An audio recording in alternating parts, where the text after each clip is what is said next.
বিশ্ব কিন্তু এখন যে মানে কোর্স অর্ডারের মধ্যে আছে সেখানে থাকবে না।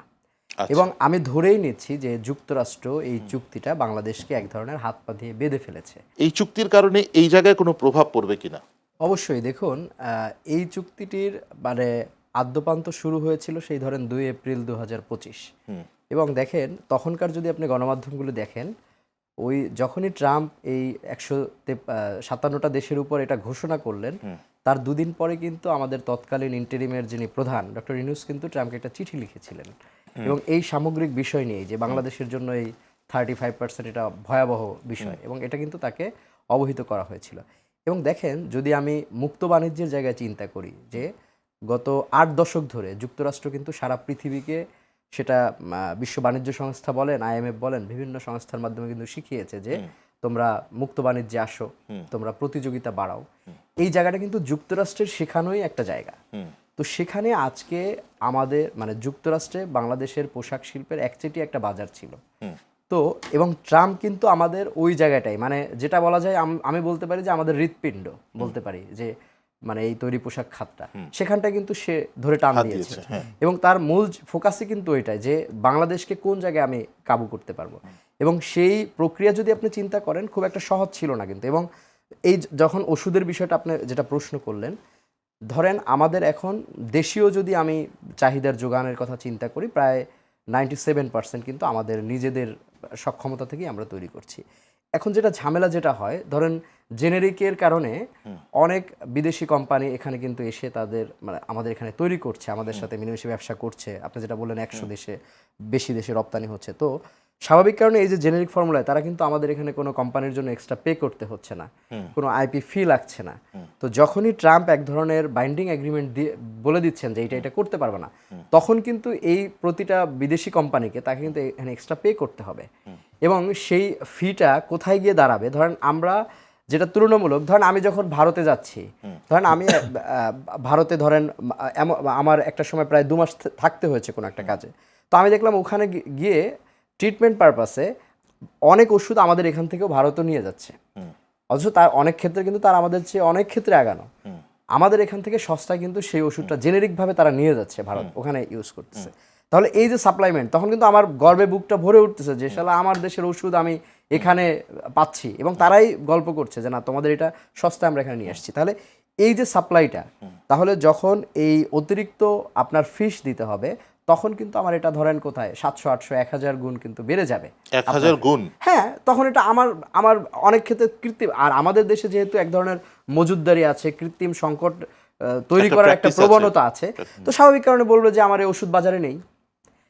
ধরেন আপনার মানে জীবন রক্ষাকারী অনেক সরঞ্জাম এরকম আছে যেটা ধরেন হয়তো বাজারে এটার মানে হয়তো যেটার দাম হয়তো 20-22 টাকা, তো আপনার যখন একটা রোগীকে আপনি ওটিতে নিয়ে যাবেন, আমি নিজেও এরকম দেখেছি, একটা ওষুধের মার্কেট প্রাইস হচ্ছে 23 টাকা এবং আমি 8 থেকে 10টা দোকানে ঘুরেছি, বলতেছে এই ওষুধটা নেই। পরে আমাকে 400 টাকা দিয়ে সেই ওষুধটা কিনতে হয়েছে এবং ততক্ষণে কিন্তু আমার রোগী ওটিতে। তাহলে এই যে কৃত্রিম মজুদদারি একটা প্রবণতা আমাদের এখানে অলরেডি আছে। তো স্বাভাবিক কারণে যখন যুক্তরাষ্ট্রের এই চুক্তির কারণে এই ধরনের একটা প্রবণতা আরও তৈরি হবে, তখন তো এটা আমাদের দেশের হেলথ সেক্টরে একটা বড় প্রভাব ফেলবে এবং যেটা নিয়ে আমাদের বেশি আলোচনা করার জায়গা। আমরা হয়তো গার্মেন্টস সেক্টরটা আমাদের একটা রাইজিং জায়গা, এটা নিয়ে আমরা হয়তো বেশি কথা বলছি, কিন্তু আমার মেডিসিনের যে সাপ্লাই চেইন, এটা যখন আপনার স্বাভাবিক থাকবে না, আমাদের দেশে তো ক্রাইসিস আরও তৈরি হবে। ডেফিনেটলি।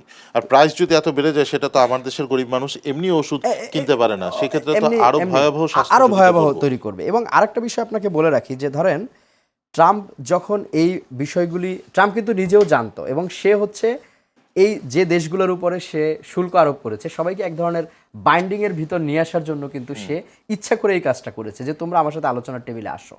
এবং দেখেন সে ঘোষণা দিল, তারপরে 6 মাস কিন্তু নিজেই আবার স্থগিত করে দিল। এবং সেটা কোথায়? আগস্টের 31 এসে কিন্তু সেটা সে আবার ডিক্লেয়ার করলো যে না এখন থেকে, এবং সেখান থেকে কিন্তু আবার সে সরে আসছে কোনো কোনো দেশের জন্য। ধরেন আমি আপনাকে যদি তালিকাটা বলি যে ধরেন চীন ছাড়া অন্য সবাই, চীনের সাথে তার কত প্রায় 67% ছিল, সে কিন্তু চীনকে সেটা করে নিয়ে আসছে 34-এ চীনের, আর বাকি অন্য যে দেশ মানে একবারে সর্বনিম্ন 10% করে দিয়েছে। ধরেন ভিয়েতনামে কিন্তু ভিয়েতনামের সাথে ইউএসের যে ট্রেড রিলেশন, ভিয়েতনামের প্রায় 90% তারা কিন্তু এই শুল্কমুক্ত পায়।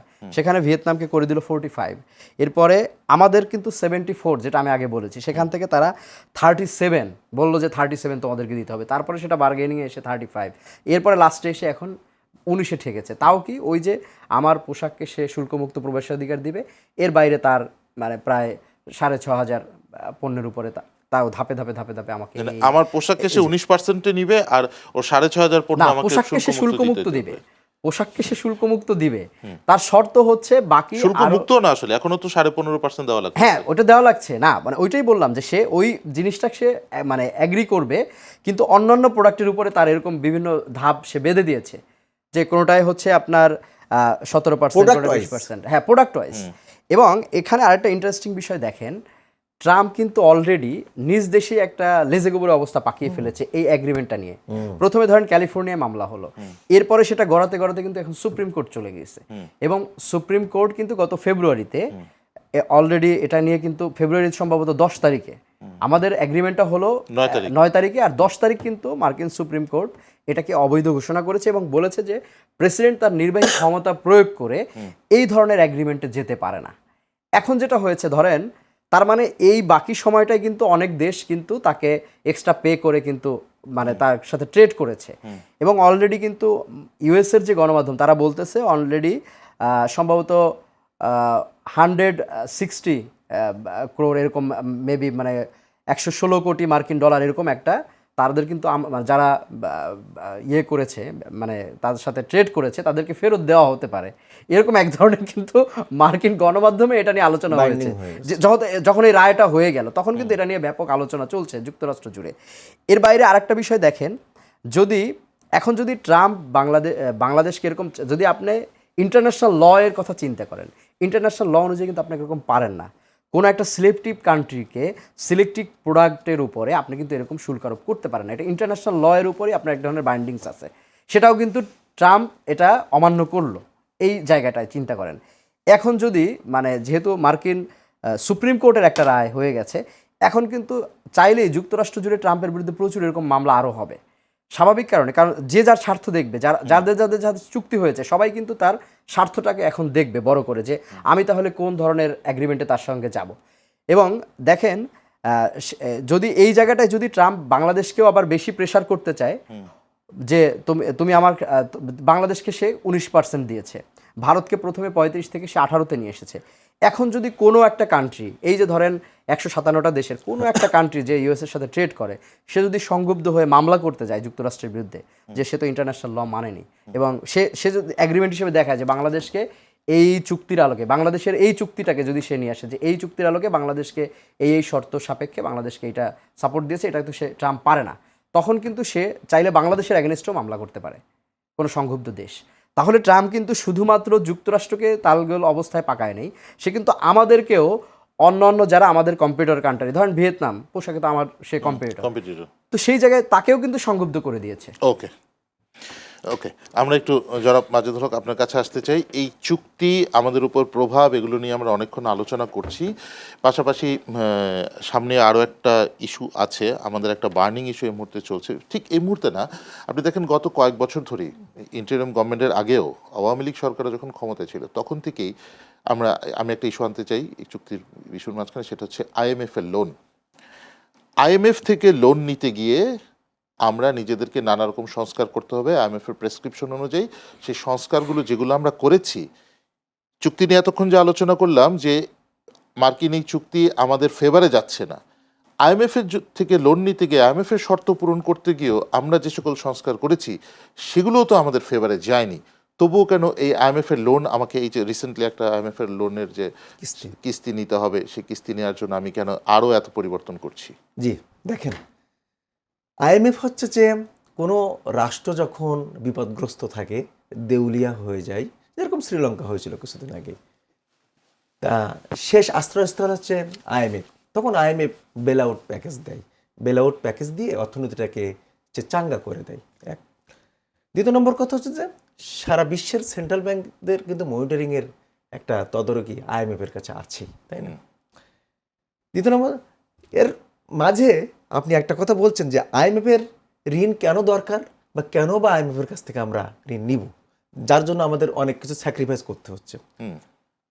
আপনি নন কমপ্লায়েন্ট একটা স্ট্রাকচার, এটা তো আসলে দীর্ঘদিন ধরে এটা টেকস হয় না।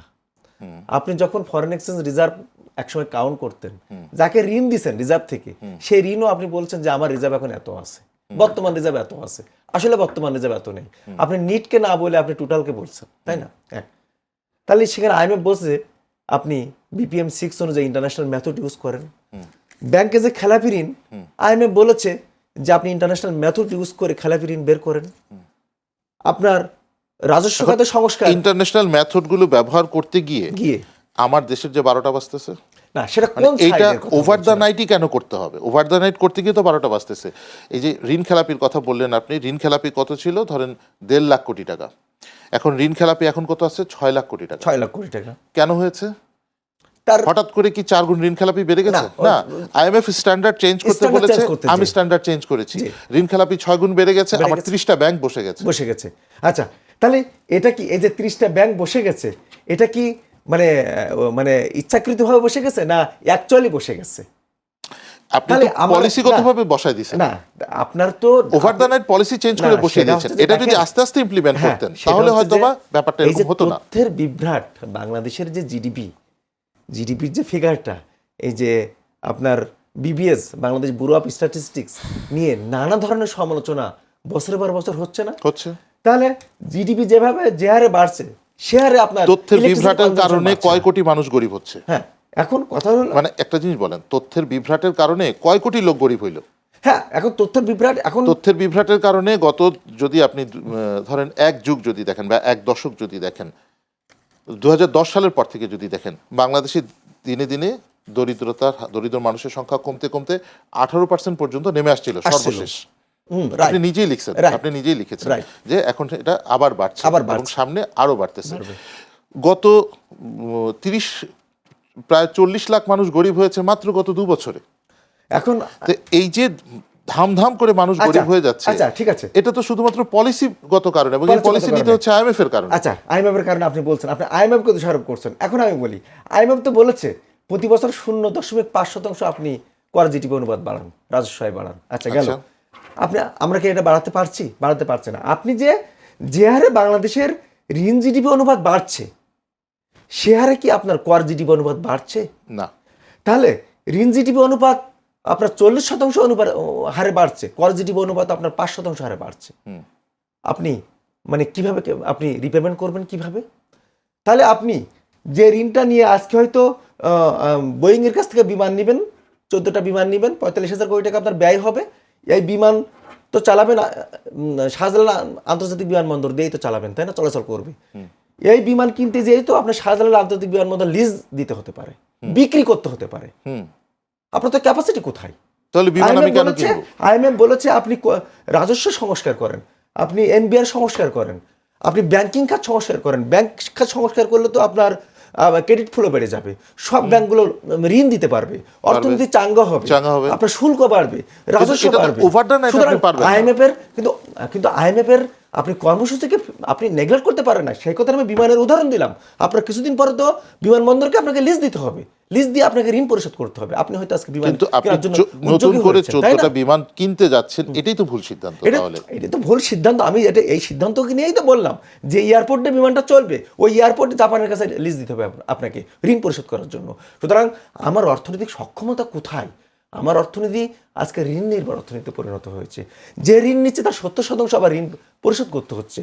যেভাবে আমি ঋণ নিচ্ছি সেভাবে আমার রপ্তানি আয় বাড়ছে না, সেভাবে আমার রাজস্ব আয় বাড়ছে না। সুতরাং এবং এই সময় যেটা হয়েছে, কর রাজস্ব নীতি বিভাগ এবং ব্যবস্থাপনা বিভাগকে এটা আইনে পরিণত করা হয় নাই। এটা হচ্ছিল সরকার একটা ভুল সিদ্ধান্ত। সরকার হয়তো 2 দিন আগে এটা সিদ্ধান্তটা নিয়েছে, আবার হয়তো এটা আইনে পরিণত করবে সরকার। তা যাক, এটা আমরা বারবার বলেছি, এটা সরকারকে আমরা ধন্যবাদ জানাচ্ছি। সুতরাং আমার কাছে মনে হচ্ছে আমার অর্থনৈতিক সক্ষমতা কোথায়? আমি যে আজকে এটা কিনছি, কালকে ওটা কিনছি।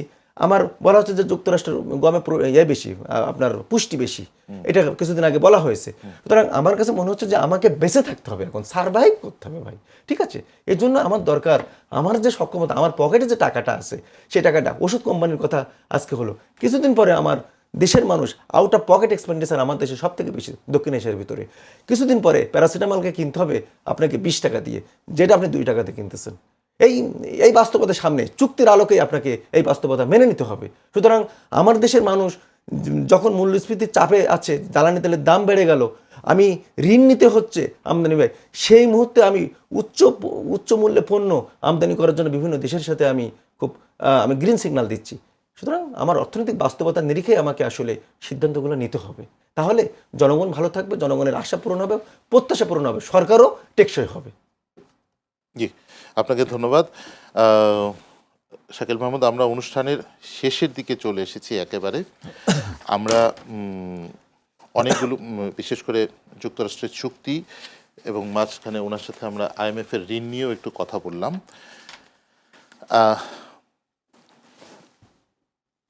আবারও যদি যে বিষয় আপনার সাথে আলোচনা করছিলাম, শেষ যদি আমরা কনক্লুশনে টানি, আপনি অনেকগুলো কথা বলেছেন যে হয়তোবা দেশের জনগণ চাইলে চাইলে আমরা এই চুক্তিটা থেকে বের হতে পারবো, এই চুক্তিটা আমাদের ফেভারে আনতে পারবো। কিন্তু বর্তমানে বাংলাদেশে যদিও সংখ্যাগরিষ্ঠ দেশের মানুষের ম্যান্ডেট নিয়ে সরকার বসে আছেন, কিন্তু বাংলাদেশের যে অবস্থান, সেই অবস্থান থেকে সত্যি কি বাংলাদেশ সরকারের পক্ষে এই চুক্তি থেকে বের হওয়া সম্ভব? মানে হাইপোথিসিস অনেক কিছু বলতে পারে, বাস্তবে সম্ভব কিনা?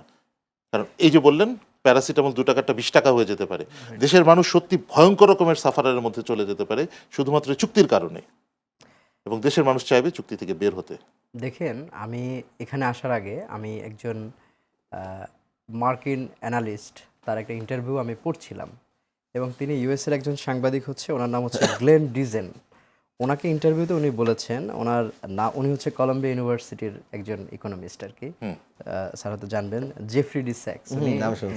উনি একটা খুব মজার তথ্য দিয়েছেন। বলছেন যে পৃথিবী যেমন বহুপক্ষীয় একটা সিস্টেমের দিকে চলে যাচ্ছে, ঠিক তেমনিভাবে একাধিক মুদ্রা কেন্দ্রিক একটা ব্যবস্থার দিকে যাচ্ছে। এবং উনি আরেকটা শর্ত দিয়েছেন যে নেক্সট 10 ইয়ার্সের মধ্যে ডলারের এক ধরনের পতন ঘটবে। এবং সেটা কিন্তু আমরা দেখতে পাচ্ছি যে এই ইরান, ইসরায়েল এবং যুক্তরাষ্ট্রের ইস্যুতে কিন্তু আমরা দেখলাম যে ইয়েনের এক ধরনের উত্থান। তো স্বাভাবিক কারণে বিশ্ব কিন্তু এখন যে মানে কোর্স অর্ডারের মধ্যে আছে সেখানে থাকবে না। এবং আমি ধরেই নিচ্ছি যে যুক্তরাষ্ট্র এই চুক্তিটা বাংলাদেশকে এক ধরনের হাত পা দিয়ে বেঁধে ফেলেছে। কারণ কি কারণে দেখেন, এখানে কি বলে দিয়েছে, মার্কিন পণ্যে যা আসবে সেটা কোনো কোটা আরোপ করা যাবে না। তো এরকম বেশ কিছু ধাপে ধাপে। এরপর আরেকটা বিষয় আপনাকে যেটা বলি, যে NBR এর যে পরিসংখ্যান 2024-25-এর, সেখানে আমাদের এই আমদানি পণ্য থেকে আমাদের টোটাল আর্নিং হচ্ছে প্রায় 762 কোটি। এর বাইরে আবার অন্যান্য যে এই প্রোডাক্টের উপরে যে আরও যে আমাদের ট্যাক্স আরোপ হয়েছে সেখান থেকে 1220 কোটি। এই যে আর্নিংটা আসলো সেখান থেকে, তার মানে এই হিসাবে প্রায় 38% আমাদের এই আয়টা। তার মানে ট্রাম্পের এই শর্ত মানাম এই 38% আমার আয়টাকে ফেলে দিতে হবে, মানে এটাকে আমার চিন্তাই করা যাবে না। তাহলে আমাদের দেশের যে এখন ভঙ্গুর যে ইকোনমিক সিস্টেম, এই সিস্টেমের ভিতরে তার মানে আমরা তো ওই যে মরার উপর খড়ার ঘার ভিতরে আছি। তো সেখানে আমি বলি যে ভূ রাজনৈতিক কারণেও বাংলাদেশ এখন হয়তো সেই শক্তিমত্তা বার্গেনিং ক্যাপাবিলিটির জায়গায় নেই।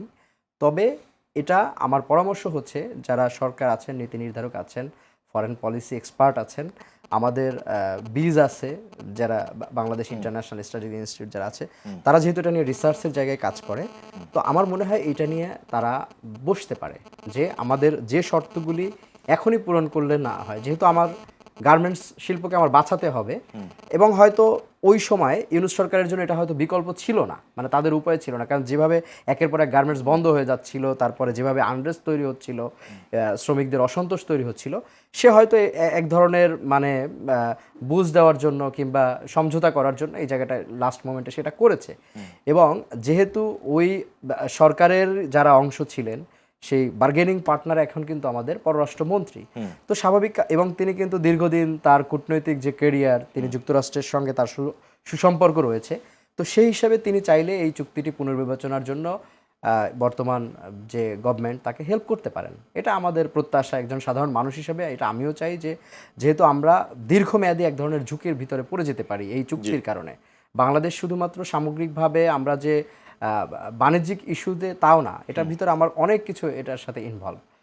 এবং ভূ রাজনৈতিক কারণে এমনভাবে আমাকে, আমি যেহেতু আলোচনা শুরুতেই বলেছি যে কালকে যদি থার্ড একটা কান্ট্রি, আমার সাবকন্টিনেন্টের একটা কান্ট্রির সঙ্গে কোনো কারণে যুক্তরাষ্ট্রের বিরোধ যায়, সেই বিরোধের কিন্তু পার্ট হয়ে যাবে বাংলাদেশ। চুক্তিতে এমনভাবে বাংলাদেশকে আষ্টেপৃষ্টে বেঁধে রাখা হয়েছে, বাংলাদেশ কিন্তু বাধ্য হয়ে তখন যুক্তরাষ্ট্রকে সমর্থন করতে হবে।